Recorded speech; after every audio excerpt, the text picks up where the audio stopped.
Hi everyone, welcome to Friday UC Got Talent. My name is Samantha and thank you so much for joining me today. I got this natural look with my lipstick on it. So thank you everybody for joining me and thank you so much for following me. Remember that we are here every Monday, Wednesday, Friday, 4 p.m. on Facebook Live and then 5 p.m. on YouTube and Instagram. Today UC Got Talent is sponsored by Gilead as always because Gilead make this program possible. Yes, UCTV is made by Gilead and sponsored by Gilead.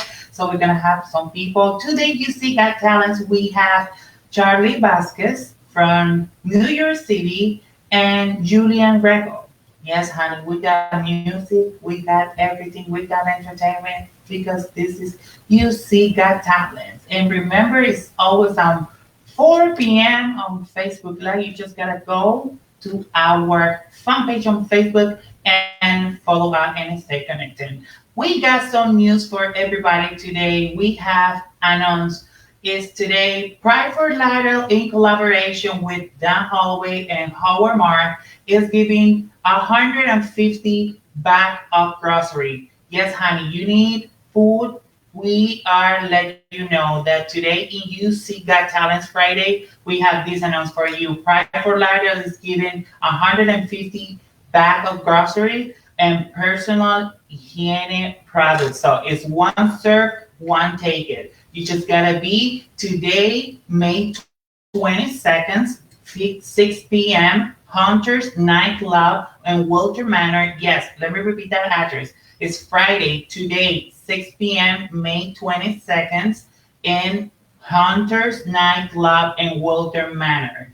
And tomorrow, Saturday, 23rd, 2020, from 9 a.m. to 11 a.m., we're going to have food as well in the 2100 Collin Avenue, Miami Beach, Florida, 33139. Entrance by the 21st Street and Collin Avenue. Just make sure, and this is sponsored by Miami Beach Commissioner and the department. So yes, if you need food, we're gonna post this after the live show. We're gonna post all the information that you need to know when you get the bag. And also, thank you to Pride for Lauderdale and Miami Beach Commissioner for this information for the community and giving food away. So, honey, we are ready, and we cannot do this possible without my handsome man.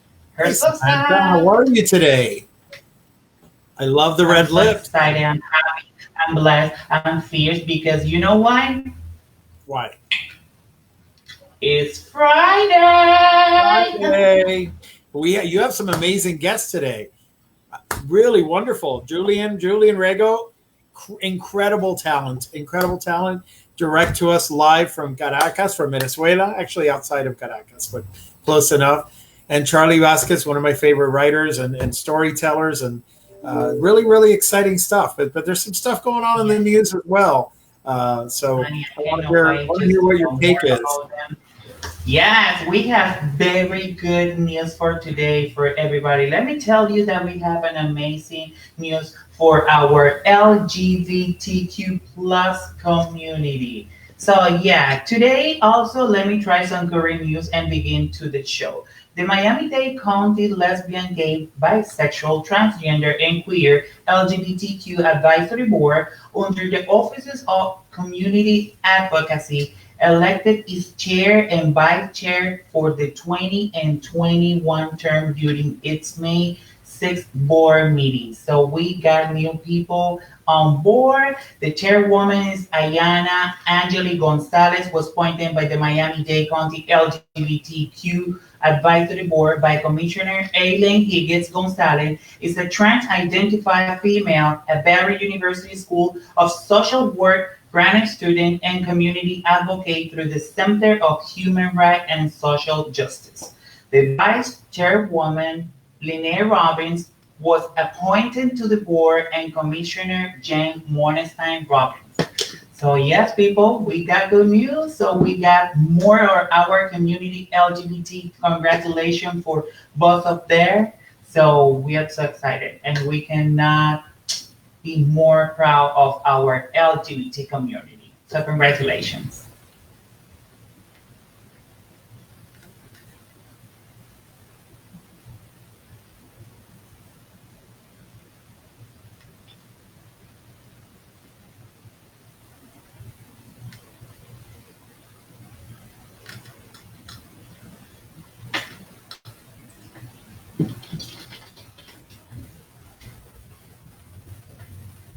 We're gonna still connecting with her. So in the meantime, let me tell you that we have amazing information. We're gonna talk amazing questions and news about because Miami Beach is opening in a few weeks and Miami Day is open this week and the next week is Miami Beach. And we want to know what is your opinion. If you right now you're live, put your comment on what is that restriction that you have to get in order just to go in a normal life?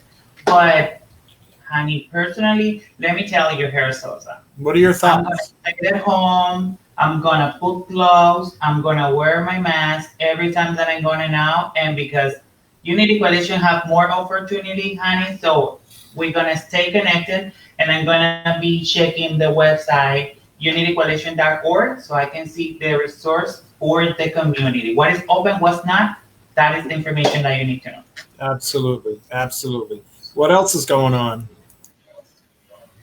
Well, what else is going on is just to remind to the people that we are helping our service community bartenders, queen, waiters.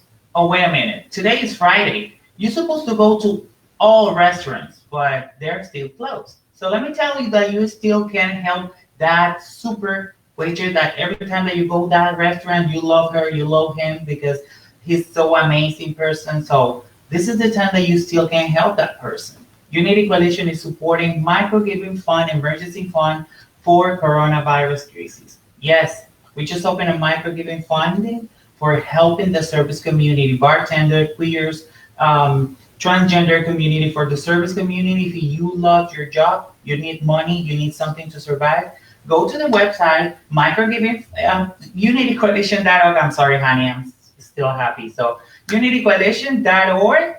Scroll down until you see the microgiving fund form, fill it out and send it. But the best part and the best information of this is we don't hold any coins. Everything that we get from our community, from you, is going right away to the community. So you can donate, go to the website or go to Facebook fan page, Unity Coalition UCTV, and click on donate and help us to continue helping that community. So, honey, today is Friday. One more time. One more time. We're ready. We're ready. Well, our first guest today is none other than Charlie Vazquez. Charlie Vazquez, wait till you hear his story. Wait till you hear his stories. And he's just a great guest. So let's bring Charlie on. Hi there. Welcome, Charlie. Hello, everybody. Saludos. I'm good. Welcome. Where are you now? Right now, I'm in my kitchen in the Bronx, in Pelham Park, That's good. by the Bronx Zoo. So this is the best color in the house. Otherwise, I'd be at my desk I in my love that. room. Yeah, it's nice and sunny. So yeah, spring is summer's starting to happen here. I know it's pretty much summer all year long, where a lot of you guys are. But we had kind of a wet and gloomy winter followed by this COVID-19 insanity. So it's nice to Yes, feel like things are starting to level out. It's been crazy here. I know.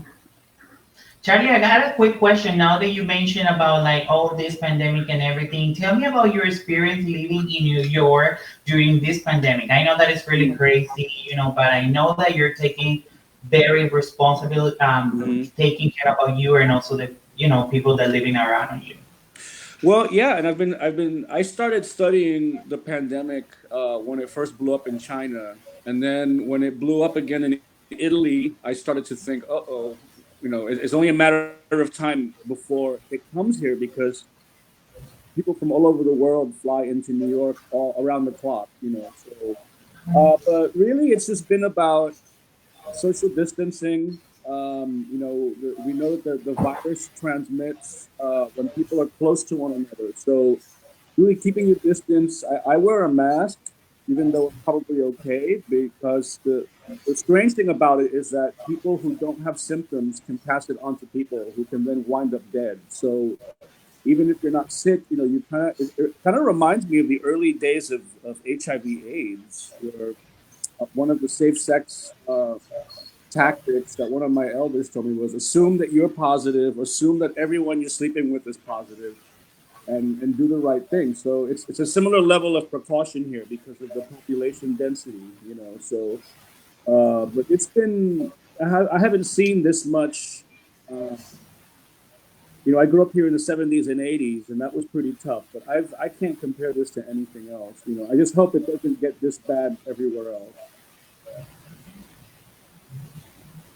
I know. Yeah. I know that things are getting hard, and it's just Yeah. like we want to continue with a normal life, but Yeah. honestly, it's not a normal life because it's Mm. just like the phoenix, the bird. You know, Yep. you just gotta like get a new life, just Hmm. start over.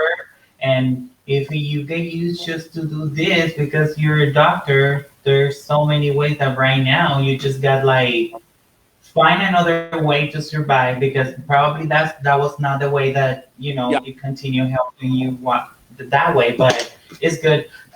Charlie, I have another question. Have you seen the people change in the new style of life in New York?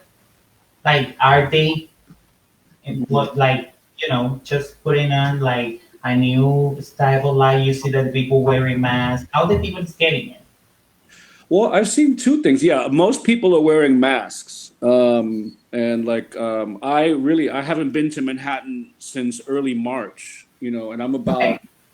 I'm about a half hour train ride away, and I normally go 2 to 3 times a week because of the nature of my work as a consultant. But so I've been in the Bronx solidly going on probably 60 days or so or more.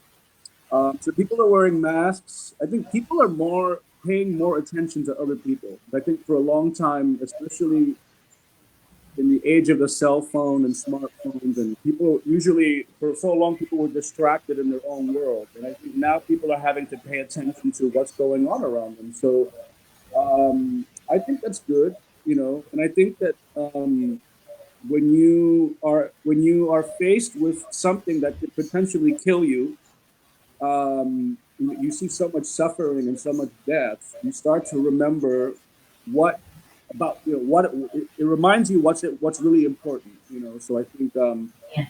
family, relationships, community. You know, you're back to the basics because all the other stuff is just extra, right? So I think it's changed people. I think people are more compassionate, and I think this is going to actually move humanity to a better place. Once we can control the medical threat, I think that it's going to shape consciousness, you know, ongoing for a long time. I don't think this is something we're going to forget in 5, 10, 50 years.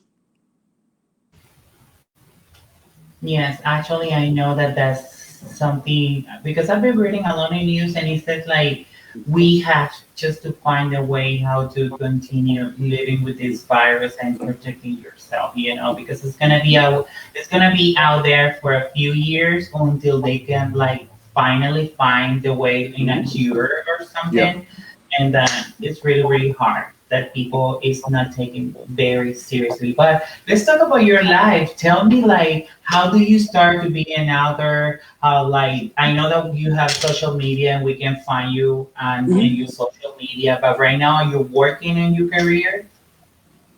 What kind of work do I do? Yes.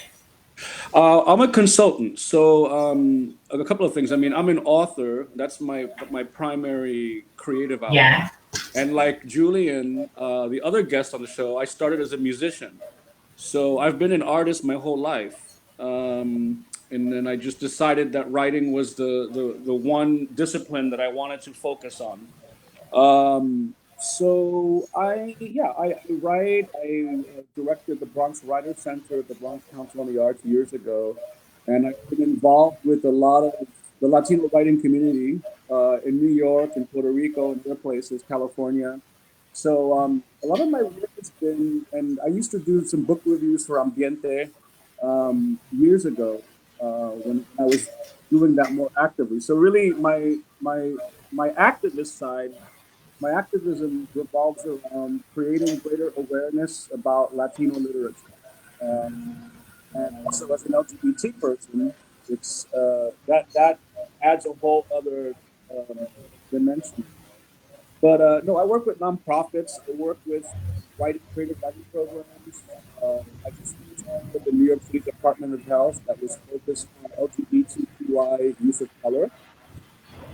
It was an emphasis on trans-identified folks. So that was a big learning experience. So a lot of my work, I write as a passion, but a lot of the work that I do professionally also relates to writing and the creative community as a whole. So you can read about that on Charlie Vazquez. I'm looking for new clients. Bring me to Miami. It is what it is. It is what it is. Yeah. Charlie, déjame hablarte algo en Sí. español, que sabemos muy bien que tú también hablas español. Sí. Para toda nuestra comunidad, algún saludo, alguna recomendación para toda esta gente latino, hispana, indígena, que se encuentra aquí en el sur de la Florida y que queremos saber mucho más de ti y escucharte, de tus obras, de lo que has hecho durante toda tu vida. Así que háblanos un poco en español, que queremos escuchar esa maravillosa voz en español. Bueno, voy a tratar, pero con español tengo límites. Bueno, la verdad es que I didn't start speaking Spanish until much later in life. So my education was primarily in English, but my first language was Spanish. And then once English took over in third grade, I'm almost 50 years old, so I've been English dominant since I was young. But I grew up in Spanish. You look like a daddy. I look like a daddy? ¿Te gusta? Me encanta. But thank you, sweetie. No, yeah, I can get by. It's just you know what I think it is, Samantha. When you're a writer and you're very aware, when you're always aware of language, our craft is language. So when you speak one language so much better than another, you tend to favor it. Me puedo encontrar en charlievazquez.com. Tengo un sitio de web y estoy en social media, en Instagram, Charlie Vazquez Writer, Twitter, a Charlie Vazquez, en Facebook, hasta LinkedIn estoy. Ya saben, mi gente, así que pueden seguir a Charlie. Un saludo para Alexa, que en estos momentos también nos mandó un grandísimo corazón y un emoji para ustedes. Déjenme decirle que sí, todas las personas que me conocen saben que yo, I love daddies. I love daddies and daddies. I'm really loving daddies and daddies. So all daddies and daddies, welcome to my life. I'm the most beautiful. But let me tell you something. Cuéntame acerca about the gosh, el fantasma. Cuéntame acerca de Puerto Rican, el fantasma justamente de Charlie Vazquez. Aquí lo tienen como portada, su libro. Créanme que yo voy a tomarme mi tiempo también para leerlo. Well, Fantasmas began as when I was a little kid. My grandparents, actually, my mother's mother was from Cuba, but I grew up more with the Puerto Rican side of my family. I always heard these stories about Puerto Rico, especially in the 1930s and 1940s. And I always thought that my grandparents were making them up. And one day I was talking to my mom and I said, "Remember that story Grandpa used to say?" And she said, "No, those weren't made up. Like those things really happened." So I started writing, and then I realized, oh my God, I have a collection of horror stories. And that's what Fantasmas is. So I think we've got about 10 minutes or so.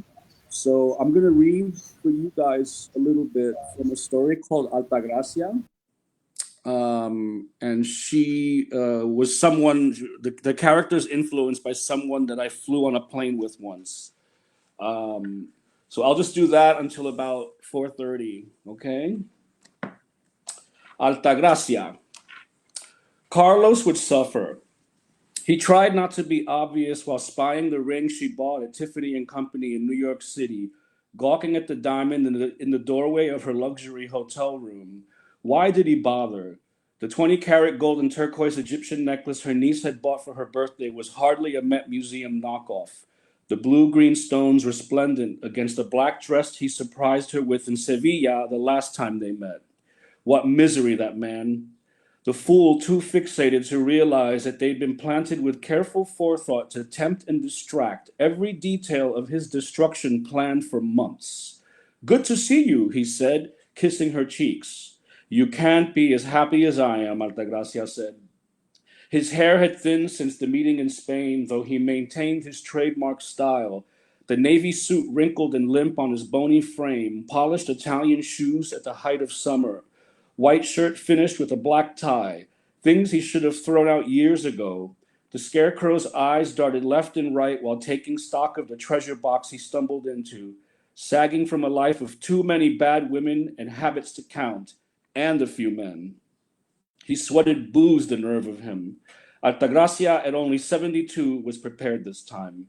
The career criminal, 20 years her junior, bowed Japanese style before strolling to the wraparound windows of her beachfront penthouse to take in the view. Only the best. She wore Spanish lace just for him, or so she let him believe, her dyed hair towering and crowned with yellow blooms she'd plucked from the planters in front. She squashed a cigarette and flicked it out the window, ready to be done with him. "The hotel's non-smoking," Carlos said, setting the suitcase down. "I paid the bellboy $50 to turn the alarm off," Altagracia said. "Well, you haven't changed at all." "What did you expect from a Puerto Rican señorita?" Altagracia said. She winked like a teenage flirt. "Is there anything else I can do for you while you're here?" she said.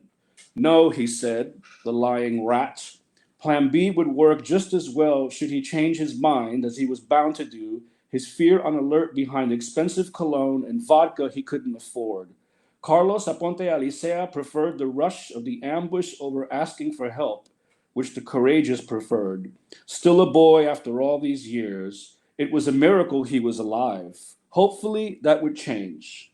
Reward money from the Louvre would be of tremendous value to someone who couldn't hold on to a $20 bill if it were tattooed to his ass. Why should she spend the last of her earthly years in prison when he could? She had so much to give to the world, so much to see and do still. She would go back to Paris and buy better ones once she was clear. "How was the flight, my prince?" she said. "Turbulence was terrible." "I'm sure you medicated yourself." "I had 3 drinks," he said. "Don't start with me." Carlos jumped when she slapped the fan open. Good boy. Just how she liked him, afraid and at her mercy. This would be their final performance, their last dance, as LaDonna Summers used to say, "Last dance tonight." But she couldn't give it away so soon with his nerves on alert.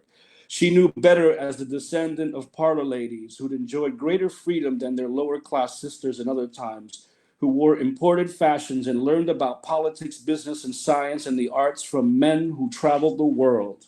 And him, "You're slouching," she said, "unacceptable." Why did he need to be reminded that this was to be performed with statuesque, disciplined form? Quite the loser he was still, what booze and sin did to men. Altagracia wanted nothing more than to spend the day with him in bed, but would never have the chance again. So unfair. At least she would win this time. "At last," he said, standing tall. "At last indeed," she said.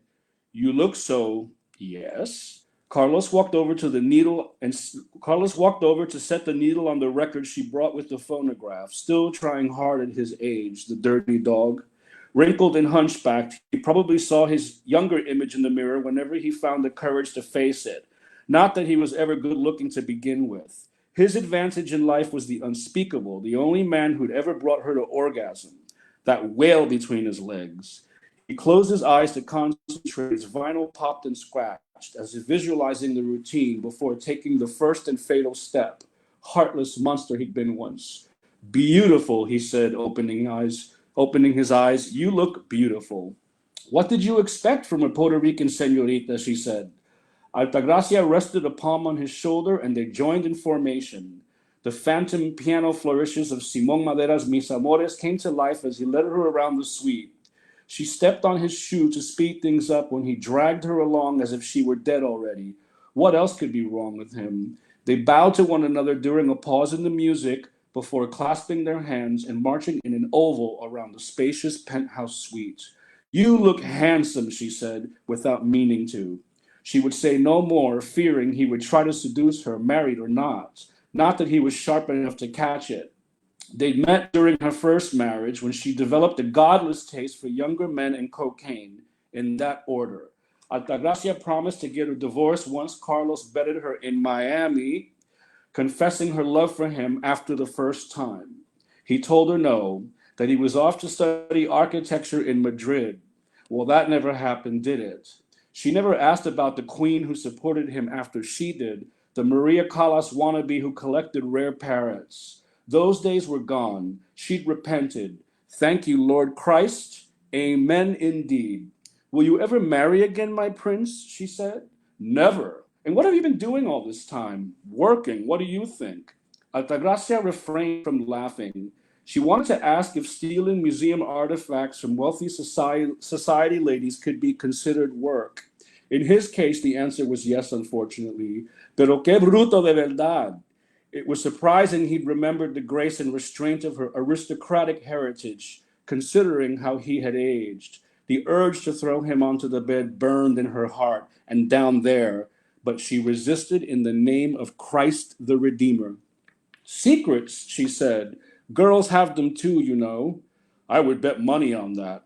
What money, she thought, holding back a guffaw. Do you ever wonder if anyone else is keeping my dance alive after all this time, she said.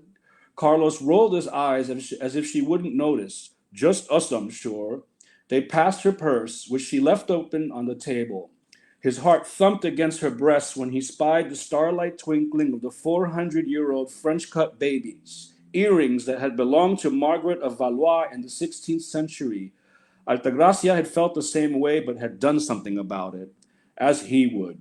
She feigned losing herself in the dance, swooned by his style and swagger, her Venus flytrap. He led her along and clenched her fingers a little too tightly, the excitement distracting him from the ceremony. She wouldn't complain this time. Altagracia broke away to confirm their plans for the evening before joining in formation again. Things always got crazy with Carlos. Of course, he said, pulling her back. How could I forget? Are you sure, my prince? I would never change my chévere, she said, flashing a smile. He led her around the penthouse, the music guiding them. Carlos stumbled when they approached her purse. His heart beat even faster, a war drum in his chest. He stepped back and pulled it out and pointed it at her.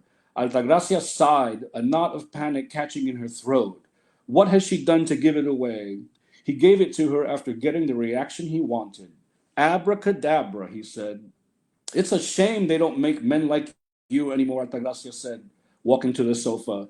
She buried the secret in a bag of designer lingerie and fixed herself in the mirror, which would have looked better in her bedroom. She returned to him, ready to be done.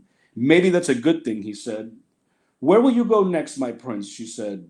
Carlos grabbed her by the wrists and brought her closer. I considered a few places, he said, dragging her across the suite. London's been on my mind. Lo de la mer, Altagracia said, tripping in his arms. Londres es para los muertos, she added. She tried to wrestle free as he pulled her through the penthouse with all his strength. Why did I say that, she thought. He would murder her while he had the chance. Screaming would only make things worse. Who would hear her in such a palatial luxury hotel? It's Geneva, he said, dipping her. Carlos covered her mouth with a kiss, as if reading her mind. He resumed the dance with tenderness and kissed her fingers as he used to.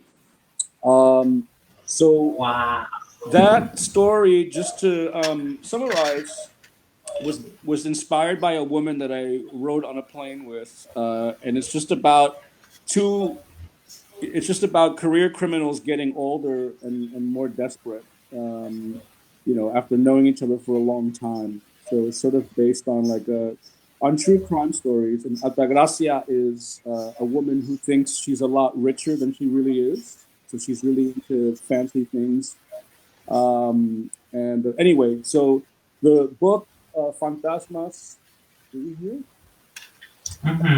It's a collection of 14. Wonderful story. I really love it. It's 14 short stories. That's one of the funnier ones. There's some scary ones in there. There's some horror stories, and it can be bought on Amazon and bookshop.org.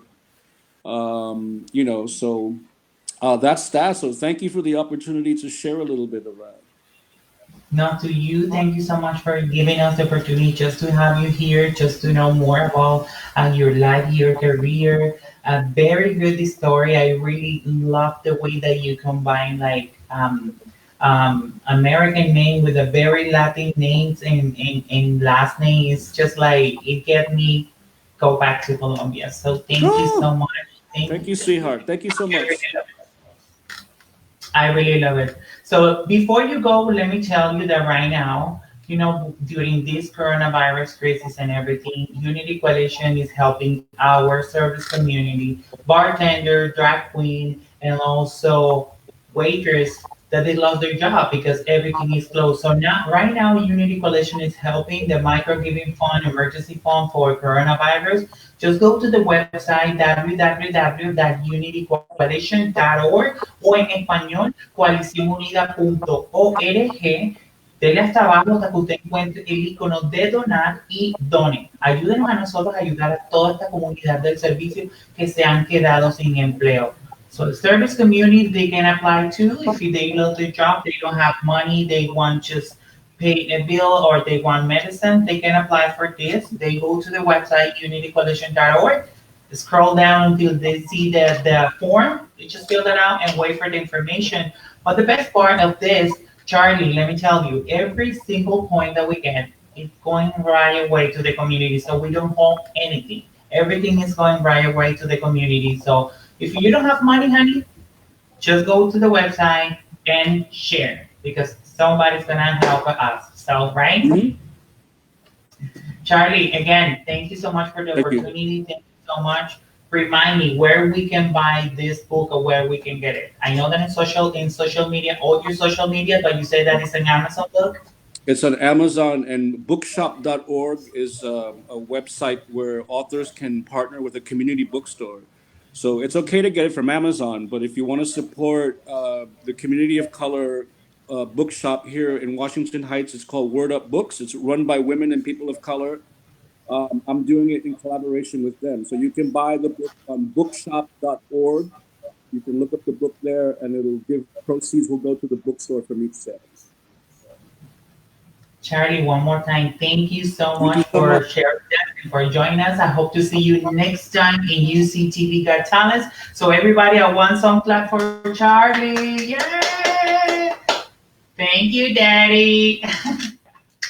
Honey, that was Charlie. That was awesome. So now we have Julien Rego from Venezuela, honey. He's gonna tell you which city he's from. He speaks Spanish, English. He's a singer. So we are ready just to have here, Julian. Are you here with us in UCTV Got Talents?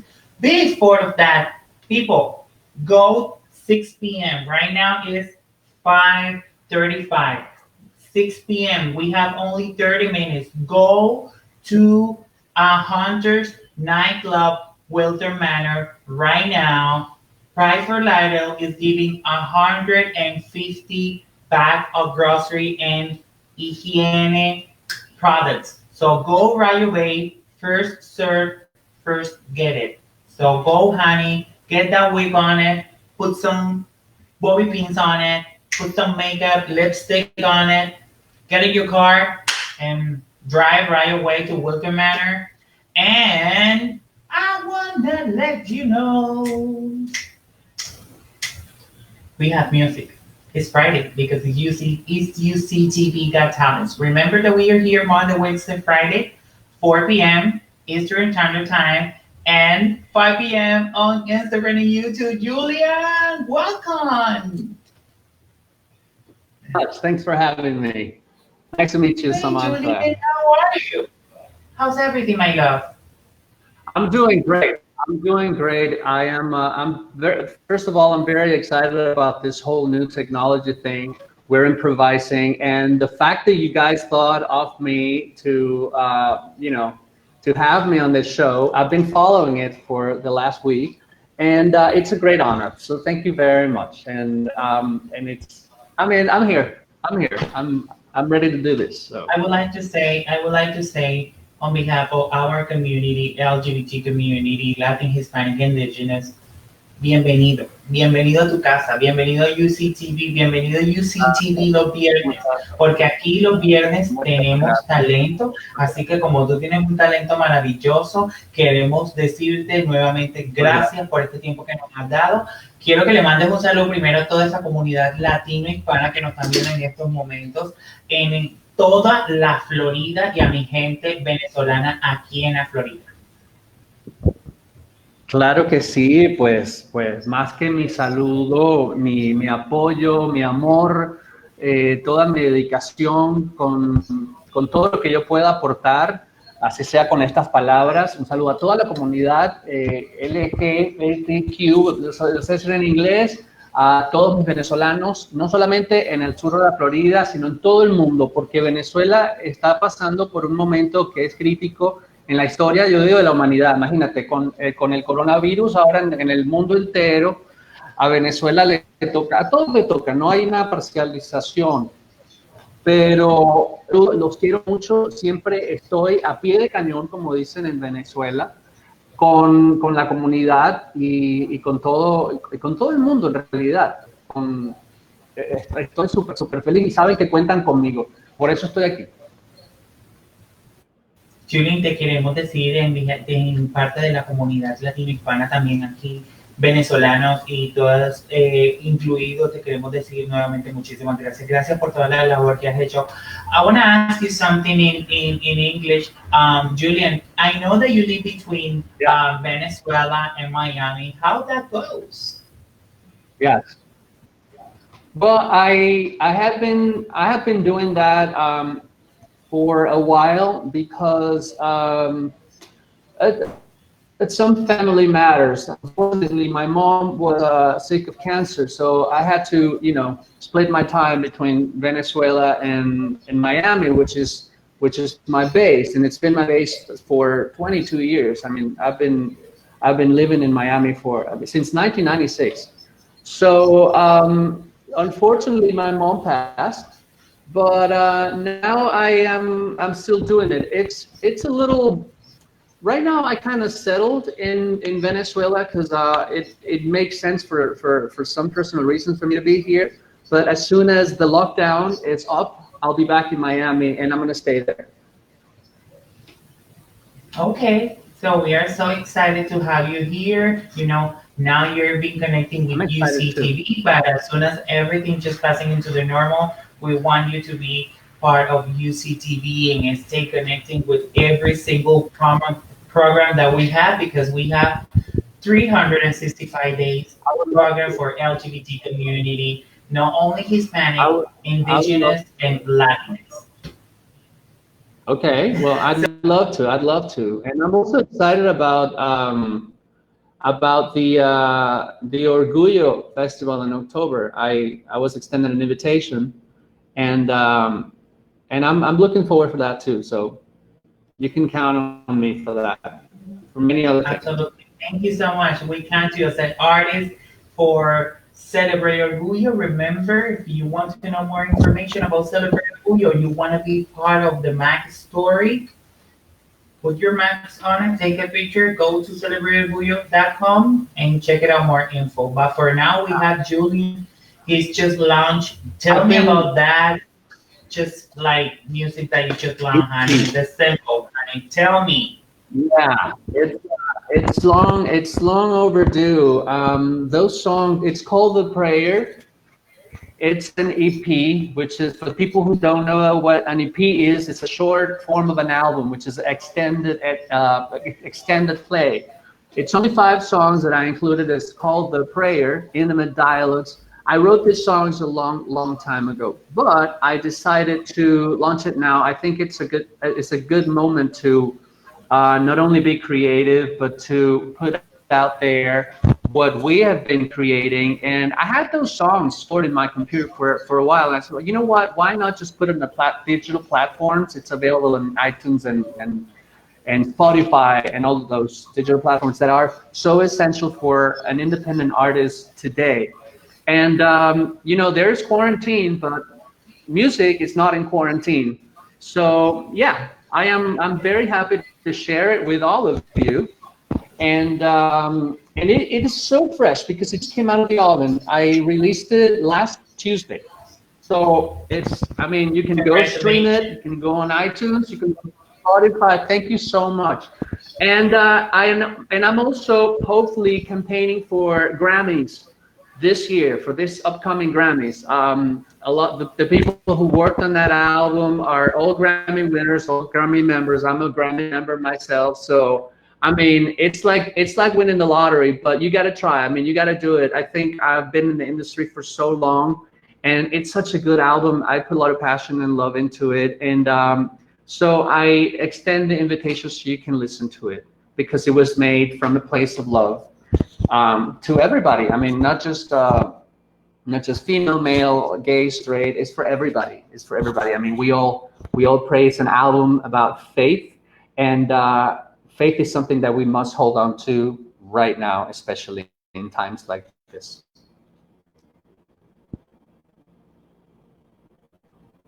I want to say congratulations.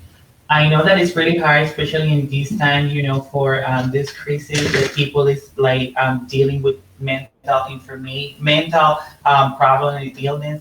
But as you said, the music is not on quarantine. Some music can be all over the world and it's inspired. It's a therapy. So congratulations for everything that you've been doing. I know that you write in English and Spanish. Tell me how that is. I know that is really a little bit hard, but how you working with that? You got that experience like writing in Spanish and English? Well, it is kind of interesting that you asked me that question because just like Charlie, shout out to Charlie, by the way, very good. The book was really nice. And so it's very interesting story because I grew up in Venezuela, but I went to American school. So my education was in English. So the only time that I spoke Spanish was when I came home, not even with my mom and my dad, because they also spoke English. But it was not, it was mostly English speaking. So my mind kind of works in English most of the time. Okay. Of course, when I'm in Venezuela, I kind of have to pass the switch, right? And I have done music in English my whole life. And back in 2012, I released my first Spanish album. And it's crazy because Spanish is my native language. And I decided to move to Caracas for that year. I can get the whole vibe and I can switch my chip in my head so I can think in Spanish. And I wrote an album called Cosas Extrañas, Stranger Things. Interesting fact, because many, many years after, there's a show on Netflix called Stranger Things. And I had named an album Stranger Things 8 years ago. So I want to think that I was ahead of my time a little bit. But that was pretty great. When I went in the studio to actually record the vocals in Spanish, the producer ironically was like, you know, you need to pronounce the R's like this and that. And I was like, what? That's crazy.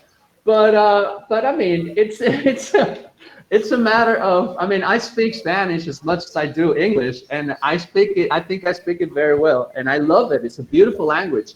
And it's a different thing. Yeah. I'm actually going to perform in both English and Spanish.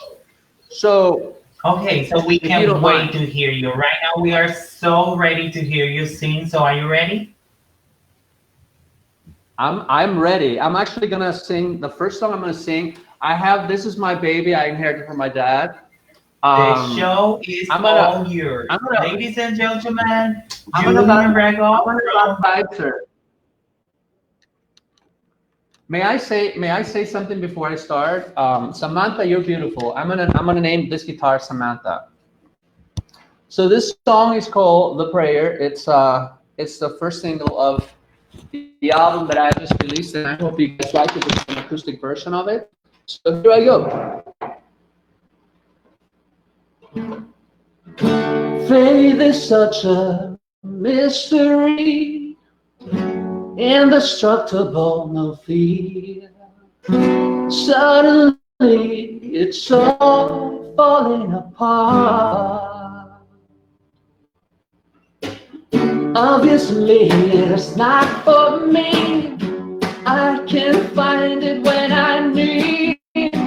No other praise will save you now. And I hear the prayer, hear them saying words, no faith, no cry. Can you hear me praying? Hear me saying, hear my prayer, hear my prayer. No one seems to be aware. It's okay, ball your eyes out. No other prayer will save you now. And I hear the prayer, hear them saying words, no faith, no cry.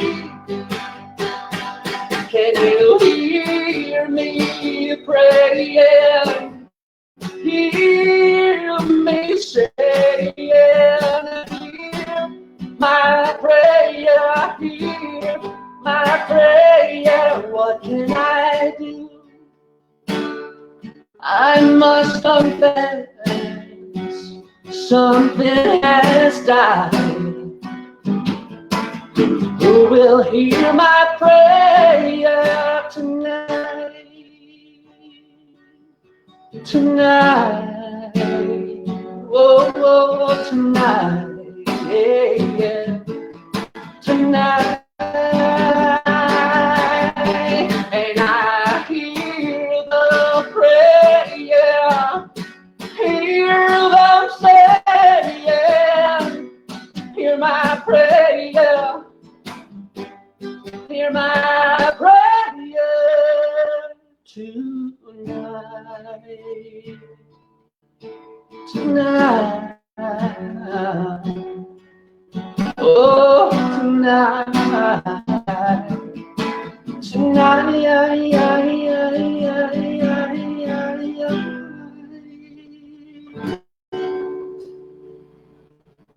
That's the prayer, everybody. Bravo, bravissimo, bravissimo, bravissimo. Congratulations. Congratulations. Congratulations. Felicitaciones. Te lo dije ya en portugués. No sé en cuántos idiomas más quieres que te lo digas en español. Felicitaciones. Es maravillosa. Obrigado. Gracias. Obrigada para você, tá bem? Vamos te falar português. Eu vou aprender para nossa gente, coração. Bendições para você, toda a minha gente que nos está vendo agora. Vai seguir nosso canal do YouTube, é? Unicoalition também. Obrigado. Corazón, me han llenado el viernes de completamente. You make my Friday is so special. I mean, I can't wait just to get my phone and go to find how you can download and buy that song, you know, the single. Tell me more where we can find it. We can find it on iTunes, we can find it on Spotify, we can find it on Amazon, all the digital platforms. We can also find it on Instagram. You know, when you go into Instagram stories and you want to upload a song from an artist, my catalog, I am part of the catalog there, so you just search Julien Rego. And I have, so far I have 12 songs uploaded. I have a few dance songs and the whole EP, which is 5 songs. It's called A Prayer. I have it's really good. I highly recommend it. It's one of those, because as a songwriter, one has many different songs. We don't have a favorite song, but this particular song I do love performing. Oh my God, look at that. That's so beautiful. Thank you so much for posting that. Yes. So I got a small video of you. I'm gonna post it on my social media. So I want to encourage the people to follow us on social media, unitycoalition.org, and follow Julien on Instagram. And also, you know, I'm just gonna post my video with the song. Just let it to the people that this is love you're making a high impact for our community. It's not Thank only you. for your community, for the whole world. It's for You're the doing whole world. an It's, amazing things. thank you. And I want to let you know, God bless you with that.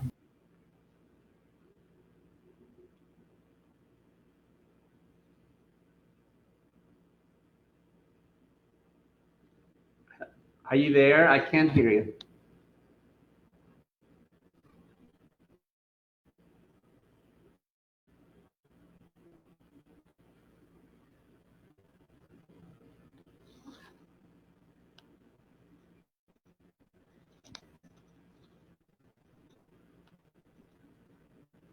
Samantha, Herb, are you guys there?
O coaliciónunida.org. Para toda mi gente en español, crea tu máscara, colócatela, que no sea una máscara Oh, quirúrgica there you para que go. puedas Yeah, utilizar y inmediatamente sea parte de la historia global en este grandísimo proyecto que Unity Coalition tiene para usted, celebrando Orgullo del 1 al 15 de octubre. Este año será el festival número 10 celebrando Orgullo, porque Celebrando Orgullo es el primer festival en Miami hispánico, indígenas, en Latinx del sur de la Florida desde el 2011. Mi gente, este es el momento de decirle bye, nos vemos.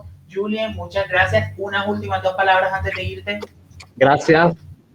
Well, first of all, I want to thank also Herb Sosa. I love you, Herb. I missed you so much. And thank you, Samantha. You're beautiful. Thanks to all the community. Gracias a toda la comunidad que nos ve, nos escucha, nos apoya. Just keep a sane mind, be creative, and love each other. Love yourself first and love each other. Ámense a ustedes mismos y a todos los demás. Y aquí estoy para ustedes. I'm here for you always. Peace.